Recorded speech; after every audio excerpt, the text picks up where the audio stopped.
మీనరాశి. మీనరాశి వారికి 5 గ్రహాల కలయిక జరుగుతుంది. ఇది కొంచెం ఇబ్బందికరమైనటువంటి పరిస్థితే. అన్నీ శుభగ్రహాలైనట్టయితే అసలు చెప్పుకోవాల్సిన పనే లేదు.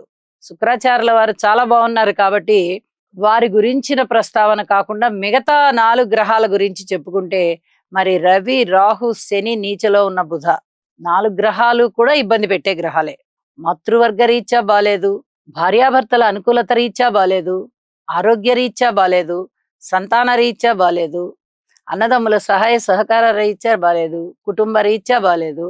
అంటే ఏ అంశాన్ని తీసుకున్నా కూడా బాలేని స్థితే కనిపిస్తోంది. ఇలాంటప్పుడు చేయవలసినటువంటి పరిహారాలు ఏమిటి అంటే నవగ్రహ హోమం తప్పనిసరిగా చేసుకోవాలి. నవధాన్యాలు దానం ఇవ్వాలి. అలాగే నవగ్రహ స్తోత్ర పారాయణ చేసుకోవాలి.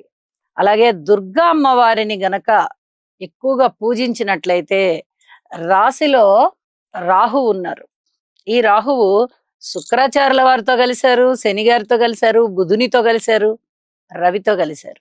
మరి ఏ గ్రహమైనా రెండో గ్రహంతో కలిసినప్పుడు ఏవో కొన్ని ఇబ్బందులు ఉంటాయి, కొన్ని సబ్బందులు ఉంటాయి, అవి పర్వాలేదు. కానీ రాహువు గారు ఏ గ్రహంతో కలిసినా కూడా చాలా ఇబ్బంది పెట్టేస్తారని మనందరికీ తెలుసు.